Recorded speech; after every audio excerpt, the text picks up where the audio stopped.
한 주간의 부동산 이슈에 대해서 심도 있게 살펴보는 시간입니다. 예리하게 분석해주는 분이죠. 김인만 부동산연구소 김인만 소장 스튜디오에 함께했습니다. 안녕하십니까? 안녕하세요. 네.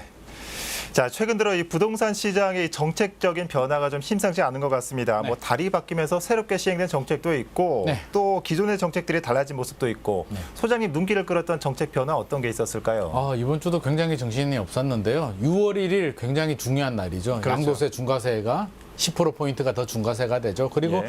무엇보다 이번 주 가장 핫 이슈가 전월세 신고제가 이제 시행이 된다는 점. 네. 그래서 모든 임대차 계약은 신고를 해야 되기 때문에 여러 가지 정책 혼선도 있고요. 과연 긍정의 효과가 크냐, 부정의 효과가 크냐, 지금 감론, 을박이 지금 부딪히고 있습니다. 예, 오늘은 그 부분을 다루진 않고 오늘은 좀 공공주택 복합 사업을 좀 다뤄보려고 합니다. 네네.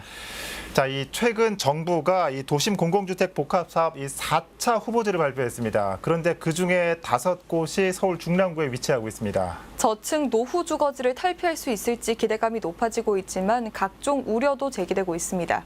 영상을 보고 나서 함께 이야기 나눠보겠습니다. 저층 노후 주거 지역인 용마터널 인근. 대부분의 주민들은 이번 후보지 선정을 반기고 있습니다. 여기는 괜찮은데 요 위에가 심란해요. 요 지방 쪽에 올라가셔 보면 지금도 재래시고 화장실이고 뭐이고 집들이 많이 짜그라져 가지고 옛날에 이제 그 현대에서 하다가 이게 재건축 그때 해제됐거든요. 그래서 이제 주민들이 많이 아쉬움을 느꼈는데 이번에 이제 그 일반 이제 건설사가 아니라 공공이 산다고 이제 인센티브를 또 많이 받고 이제 세대수도 많이 나오고. 소유권을 이전해서 하는 게 실은 제일 불안하고, 그리고 까놓고 말해서 LH가 아직 입법화되지 않았으니까 그거에 대해서 믿을 수가 없고 이 진행 상황이 어떻게 될지 모르잖아요. 저는 공공주도는 약간 불안하지 않나, 주민으로서. 또 다른 후보지인 중랑역 인근. 일대 주민들은 대부분 후보지 선정 사실을 모르고 있습니다. 재개발 이슈가 전혀 없었던 곳으로 자치구가 구역을 지정하고 건의한 곳이기 때문입니다. 사는 사람들이야 뭐 자기한테 이득이 있으면 좋아하는 거지. 이득이 없으면 이득 사실 왜 차는 모든 게 자기한테 이득 되면 빨리 되는 거고 이득 안 되면 안 되는 겁니다. 상관은 아무래도 장사를 하고 있는데 사업으로 인해서 이제 들어오는 거기 때문에 아마 반대 민원이 적고 사업 비율이 또 정해져 있거든요. 아파트를 지을 때 상업 비율이 또 20% 이런 식으로 정해져 있거든요. 그래서 이제 그 상업 비율이 들어가는 비율 이런 것 때문에 네, 이 VCR 보니까 이 서울에서만 5곳이 선정됐는데 모두 중랑구입니다. 네. 중랑구 저층 노후 주거지들인데 일단 주민들이 반기고 있는 것 같은데 네. 어떻습니까? 소장님이 보시기에도 기대감을 가져볼 만한 사업인지 궁금합니다. 충분히 기대감을 가질 만한 사업이고요. 먼저 좀 차이를 설명을 좀 드려야 될 것 같아요. 재개발, 공공 재개발은 무엇이고 예, 공공주도 고밀 복합 개발은 무엇이냐 굉장히 헷갈려 하시는 분들이 있는데요. 서울 도심을 개발한다는 측면에서는 뭐 공통점이 있겠지만 우리 재개발, 재건축 같은 정비 사업 같은 경우는 이제 조합원들이 주인이잖아요. 토지 소유주들이 모여서 조합을 만들고 이게 사업을 진행을 하는데 공공이 주도해서 공공과 조합이 힘을 합쳐서 기간도 단축시키고 공공성을 또 기여해서 이렇게 사업을 진행하는 방식이 공공 재개발이라면 네. 공공주도 이게 고밀 개발은 LH죠. LH 등 공공이 토지 소유주들의 땅을 일단 사요. 예. 일단 수용을 한 다음에 신도시 개발처럼 먼저 뺏는다는 표현은 좀 그렇고요. 일단 가지고 와서 먼저 수용을 짓고 해서. 나중에 예. 아파트를 나눠주는 사업이기 때문에 사업 속도는 굉장히 빨라질 수는 있겠죠. 우리 일반 재개발 같은 경우는 토지 소유주들이 그대로 남아있기 때문에 이해관계가 맞부딪히는데 이거 같은 경우는 주민 동의를 얻어서 일단 수용을 하기 때문에 굉장히 빨리 진행될 수 있다는 장점은 있지만 또 불안한 부분은 있죠. 이게 내 소유권을 일단 넘기기 때문에 정부의 바람대로 빨리 잘 진행되면 괜찮겠지만 혹시라도 또 다르게 되면 또 어떻게 되나 굉장히 불안감을 느끼는 분들도 계십니다. 네, 영상에서 보셨겠지만 불안감을 호소하는 주민분들이 있거든요. 네네. 이게 토지 소유권을 공공에 맡긴 뒤에 재개발이 추진되기 때문인데 소장님은 이런 주민들의 불안에 대해서 어떻게 보십니까? 충분히 일리는 있죠. 일단 나온 안을 보면 굉장히 좋아요. 용적률도 최대 뭐 400에서 700%까지 올려준다라고 예. 하니까 일반 재개발 같은 경우는 많이 올려줘도 뭐 250에서 한 300% 정도인데 여기는 물론 뭐 역세권이나 이런 지역이겠지만 낙후된 지역을 700%까지 올리게 되면 아무리 뭐 공공이 일정 부분을 가지고 가더라도 상당한 개발 이익이 보장이 되고 기간도 단축이 되기 때문에 일단 주민들이 뭐 저는 제가 주민이라면 당사자라면 일단 박수를 칠 것 같은데 아까 말씀하신 것처럼 불안감은 이게 처음 시작하는 사업이거든요. 지금까지 여러 가지 성공 모델들이 나왔더라면 또 신뢰가 누적이 되고 서로 믿고 가는데 이제 시작하다 보니까 혹시라도 또 말이 바뀌지 않을까 우리가 뭐 이런 줄 알았는데 저렇게 나오면 어떻게 하나 이런 불안감은 여전히 남아 있습니다. 네, 그런데 이 700%라는 이 고밀 개발이 네. 평소 250%인가요? 평상시에는?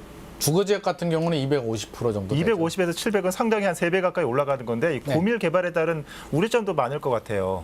그렇게 말씀하시는 분들이 굉장히 많고요. 저도 좀 걱정은 돼요. 저도 원론적으로는 찬성하는 입장인데 서울은 땅이 없잖아요. 그래서 네. 어차피 주택이 부족하다면 청년이나 신혼부부 주택을 위해서 고밀 개발밖에는 없다는 부분에 대해서는 충분히 공감을 하는데 저는 3가지 정도 문제점을 짚어주고 싶어요. 첫 예. 번째는 우리가 민간 개발을 할 때 뭐 민간 재개발이나 재건축을 할 때 용적률은 뭐 250%, 300% 안 준단 말이에요. 그래서 조합원들이 열심히 해서 열심히 내 집 하나 마련하고 좋아 용적률을 더 올려주게 되면 임대 아파트도 더 지을게 이렇게 이야기를 하고 있음에도 불구하고 철저하게 관리를 한단 말이에요. 서울시라든지 안 돼.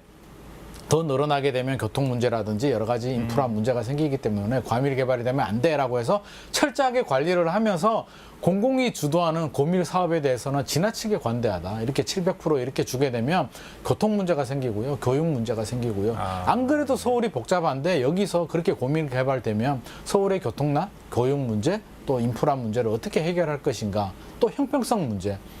공공이 하면 LH가 하면 고밀 개발하게 되고 왜 민간을 하면 안 되느냐. 민간 또 하게 해달라는 목소리가 나올 수밖에 없고요.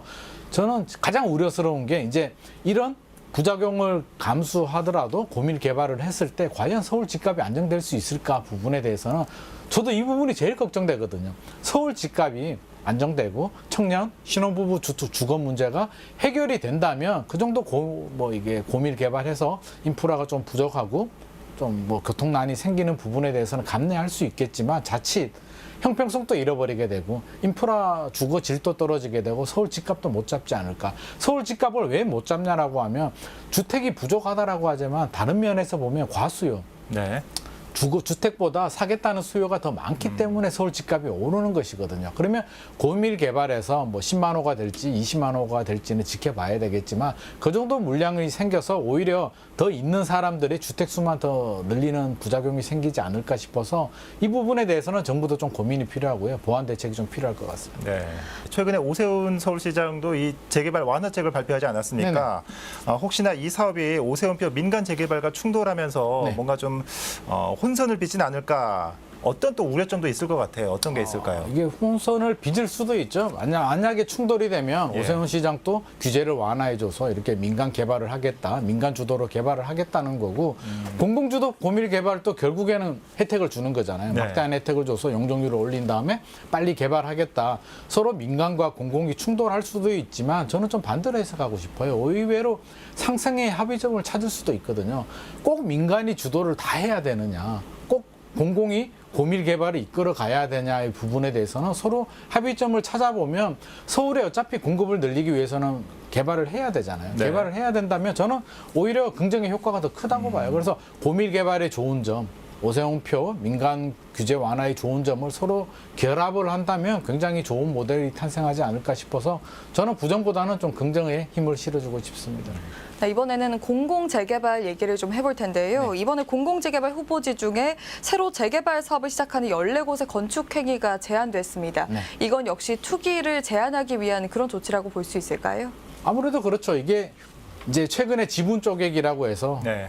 많이 규제를 하고는 있어요. 우리 2003년 이전에는 구역 지정이 되면 단독주택 같은 걸 사서 다세대나 다세대 같은 걸 지어서 만약에 단독주택이면 입주권이 하나가 나오거든요. 근데 다세대 10개를 짓게 되면 입주권이 10개가 되기 때문에 그런 행위를 많이 했는데 투기 행위죠. 그렇게 되면 사업성이 떨어지게 되고 조합원이 늘어나게 되니까 이제 사업이 느려지는 그런 예. 부작용이 생기기 때문에 많은 규제를 하고 있는데 역시나 그래도 이런 현상들이 생기고 있고요. 오세훈표 재개발도 그렇고 공공 재개발도 그렇고 이런 투기 행위를 막기 위해서 구역 지정이 되거나 사업이 진행되면 애당초 이제 개발을 못하게 이렇게 막는 경우들도 있고요. 또 노후도 문제도 있잖아요. 신규 신축 빌라들이 생기게 되면 또 사업이 느려지는 그런 부작용도 있기 때문에 투기 억제를 위해서는 저는 바람직한 현상이라고 생각합니다. 이 공공주택 복합 사업도 아무래도 첫 시행이다 보니까 이 기대와 우려가 동시에 있는 건 사실이군요. 네네. 예.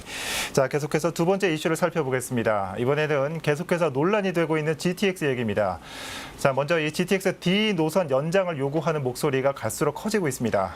지자체장들까지 나서 전방위적으로 하남 연장을 요구하고 있는 가운데 앞서 강동구가 자체 용역 결과도 제시했습니다. 영상을 보고 나서 이야기 나눠보겠습니다. 강동구가 추진한 GTX-D 도입 연구 용역 결과입니다. 김포와 부천의 서부, 강남 권역의 수도권, 강동 권역의 동부로 구분해 대안 노선을 계획했습니다. 핵심인 동부 광역 급행 구간, 역세권 개발구와 지하철 58, 9호선 등 연계 철도망 개발 계획 등을 고려해 고덕역과 천호역, 가칭 길동 생태공원역을 대안 노선으로 제시했습니다. 특히 경제성 검토 결과 비용 대비 편입값이 모두 1을 넘은 걸로 분석됐습니다. 노선 대안별 수요 예측에선 2030년 3개 노선 모두 1일 40만 명 이상이 이용할 것으로 내다봤습니다. 최종 수요 발생이 직간접적으로 전 산업에 미치는 영향인 생산 유발 효과는 10조 2천억 원, 고용 유발 효과는 13만 2천 명에 달하는 것으로 분석됐습니다. 저희가 주민의 뜻을 담더라도 논리적인 뒷받침이 돼야 하기 때문에 저희가 서울과학기술대학교 산업협력단과 계약을 해서 약 6개월 동안 용역을 진행을 했습니다. 유동 인구와 경제적 파급 효과 등 그다음에 비용 산정 등을 해서 용역을 했습니다. 그 결과 3개 지역 모두 1.0 이상이 되었고요.